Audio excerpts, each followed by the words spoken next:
Era outono quando a professora Clara Mendes recebeu uma nova turma de jardim de infância. Entre as crianças, duas se destacavam imediatamente: os gêmeos Lorena e Lucas. Eram idênticos em aparência, com cabelos loiros quase prateados e olhos azuis profundos, mas suas personalidades eram distintas. Lorena era extrovertida e falante, enquanto Lucas era quieto e observador. Apesar das diferenças, os dois eram inseparáveis, compartilhando uma conexão que parecia transcender o comum. Clara, uma professora experiente, notou algo peculiar nos gêmeos desde o primeiro dia. Eles frequentemente terminavam as frases um do outro, e às vezes pareciam se comunicar sem palavras. As outras crianças os admiravam, mas também os temiam um pouco, como se os gêmeos fossem diferentes de alguma forma inexplicável. Um dia, durante o recreio, Clara observou Lucas parado no canto do playground, encarando fixamente o balanço vazio. Quando ela se aproximou, ele sussurrou: "Lorena não quer brincar hoje." Clara olhou ao redor, confusa, pois Lorena estava do outro lado do pátio, correndo com outras crianças. Ela decidiu ignorar o comentário, atribuindo-o à imaginação vívida de uma criança. Mas então, o inesperado aconteceu. Durante uma excursão ao zoológico, Lorena se separou do grupo por um momento e, em um trágico acidente, caiu em uma área restrita dos leões. O incidente foi rápido e horrível.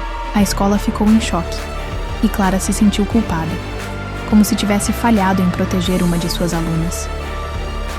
No funeral, Lucas permaneceu calmo, quase impassível. Ele não chorou, nem pareceu triste.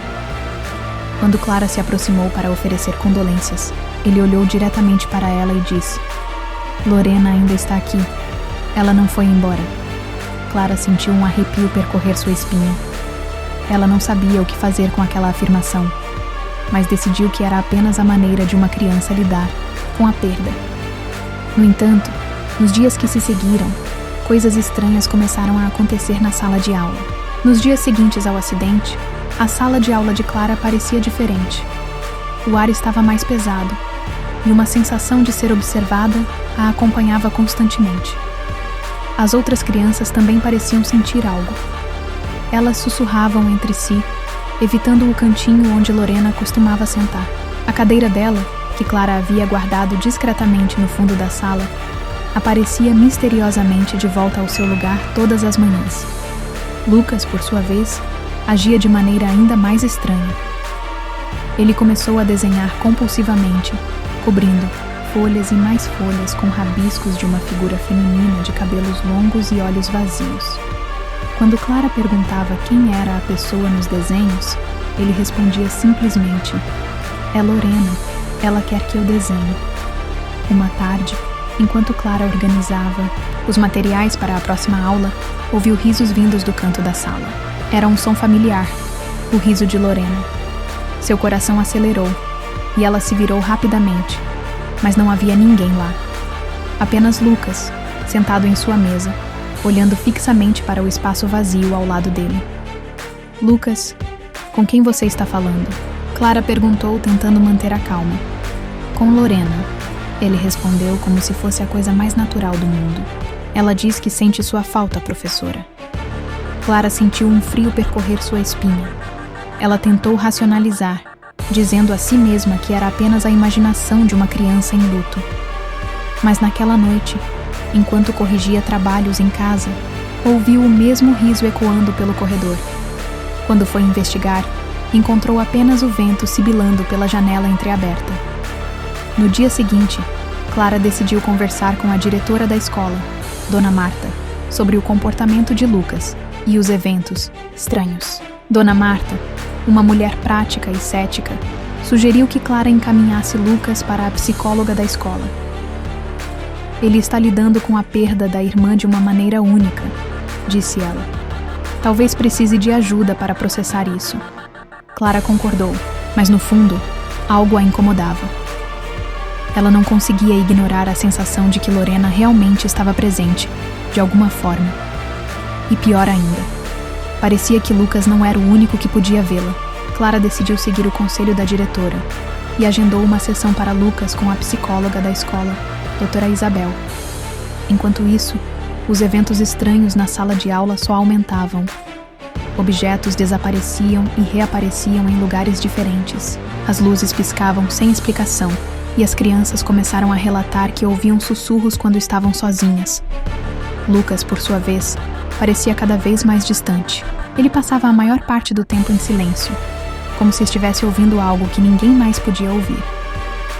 Durante a sessão com a doutora Isabel, ele descreveu detalhes vívidos sobre Lorena. Como ela ainda brincava com ele em seus sonhos. Como ela dizia que estava presa e precisava de ajuda para encontrar o caminho.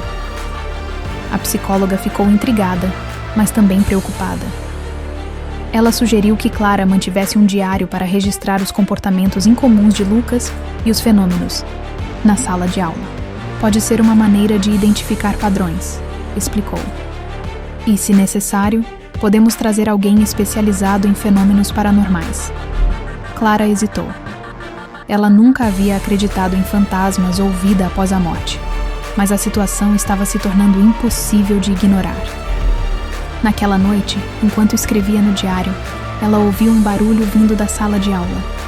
Era um som de risos e passos leves, como se alguém estivesse correndo entre as mesas.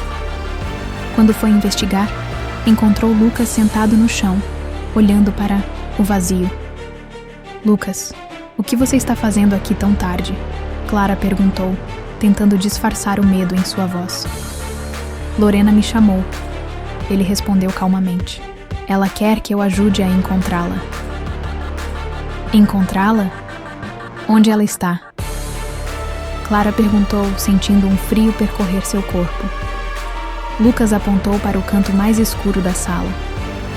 Lá, ela está presa no escuro e não consegue sair sozinha.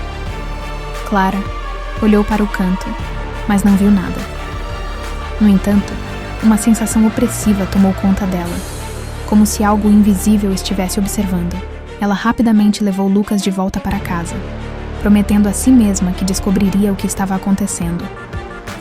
No dia seguinte, Clara decidiu investigar mais a fundo. Ela conversou com os pais de Lucas, que revelaram que ele havia começado a falar sozinho em casa e a descrever lugares e eventos que nunca havia visto. Ele diz que Lorena o leva para visitar um lugar escuro e frio. A mãe de Lucas contou com lágrimas nos olhos. Nós não sabemos mais o que fazer. Clara percebeu que precisava de ajuda. Ela entrou em contato com um médium conhecido na cidade, um homem chamado Samuel, que havia trabalhado em casos semelhantes. Ele concordou em visitar a escola e fazer uma avaliação. Samuel chegou à escola em uma tarde nublada, trazendo consigo uma aura de serenidade que contrastava com a tensão que pairava no ar. Ele era um homem de meia idade, com olhos penetrantes e uma voz calma que transmitia confiança. Clara o recebeu na sala de aula, onde os eventos estranhos pareciam se concentrar. Enquanto Samuel caminhava pelo ambiente, ele parou abruptamente no canto onde Lucas havia apontado dias antes. Há uma energia forte aqui, ele disse, fechando os olhos. Algo, ou alguém, está tentando se comunicar. Lucas, que estava sentado em sua mesa, olhou para Samuel com interesse. Você pode vê-la? Ele perguntou, sua voz cheia de esperança. Samuel sorriu gentilmente.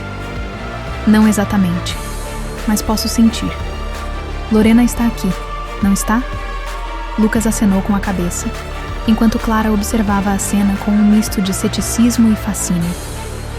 Samuel então pediu para ficar sozinho na sala com Lucas, explicando que precisava tentar estabelecer uma conexão mais clara com o espírito de Lorena. Enquanto Clara esperava do lado de fora, ouvindo os murmúrios indistintos vindos da sala, ela sentiu uma onda de emoções conflitantes. Parte dela ainda duvidava, mas outra parte, cada vez maior, acreditava que algo sobrenatural estava realmente acontecendo. Dentro da sala, Samuel conduziu Lucas por uma série de exercícios de relaxamento e visualização. Concentre-se em Lorena, ele instruiu. Imagine-a claramente em sua mente. Lucas fechou os olhos e, após alguns momentos, começou a descrever o que via. Um lugar escuro e frio, com paredes que pareciam se mover e sussurros ecoando ao longe. Ela está lá, ele disse, sua voz tremendo. Ela diz que está perdida e não consegue encontrar o caminho de volta. Samuel então fez uma série de perguntas, tentando entender a natureza do lugar onde Lorena estava. Ele explicou a Clara, mais tarde, que parecia ser uma espécie de limbo, um espaço entre a vida e a morte onde espíritos perdidos podiam ficar presos. Precisamos ajudá-la a atravessar, Samuel disse. Mas para isso, Lucas precisa ser o guia.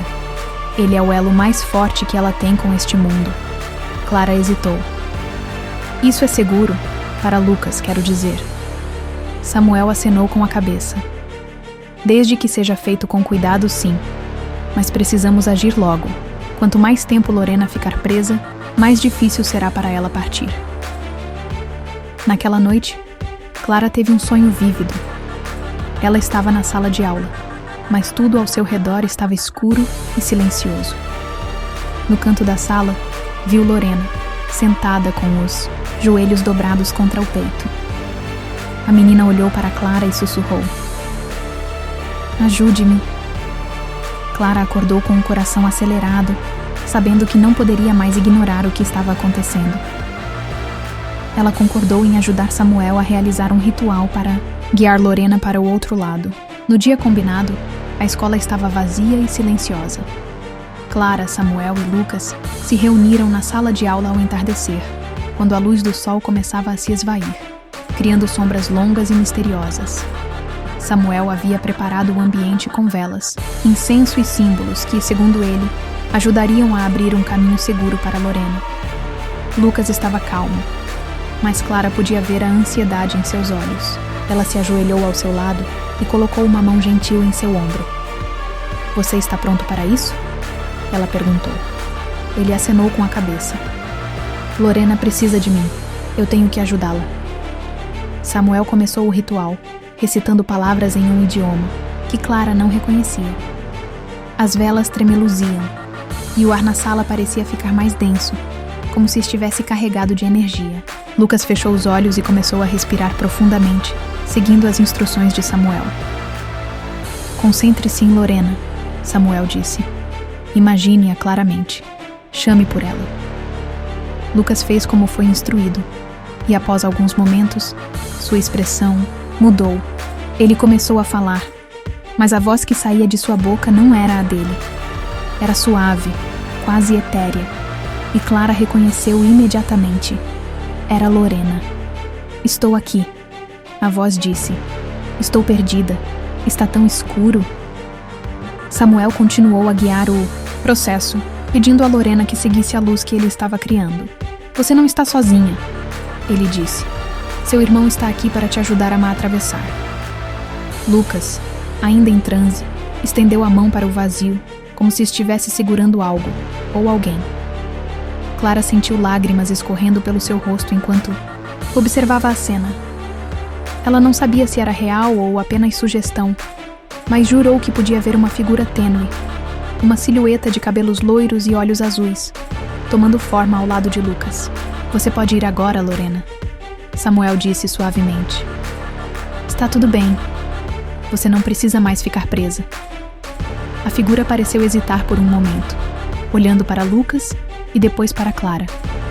Então, lentamente, começou a se dissipar, como fumaça, levada pelo vento. As velas se apagaram de repente, e a sala foi tomada por uma escuridão momentânea, antes que a luz do crepúsculo voltasse a iluminar o ambiente. Lucas abriu os olhos e olhou ao redor, confuso. "Ela se foi", ele disse, sua voz carregada de uma mistura de tristeza e alívio. Lorena finalmente encontrou o caminho. Clara o abraçou, sentindo uma onda de emoções. Tristeza pela perda, mas também uma sensação de paz. Samuel sorriu, gentilmente, colocando uma mão no ombro de Clara. "Ela está em um lugar melhor agora", ele disse, e Lucas fez algo incrível por ela.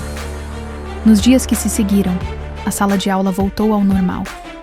Os eventos estranhos cessaram, e as outras crianças pareciam mais leves, como se um peso tivesse sido retirado de seus ombros.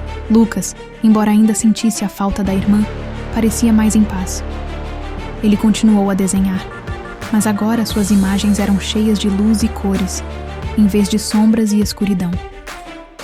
Clara guardou o diário que havia mantido durante todo o processo, como um lembrete do poder do amor e da conexão, mesmo além da morte. Ela nunca mais duvidou da existência de algo maior, algo que transcendia a compreensão humana. E às vezes, quando o vento sibilava pela janela da sala de aula, ela jurava ouvir um riso suave e distante. Um som que trazia consigo não medo, mas uma sensação de conforto, como um adeus final de alguém que finalmente encontrara a paz.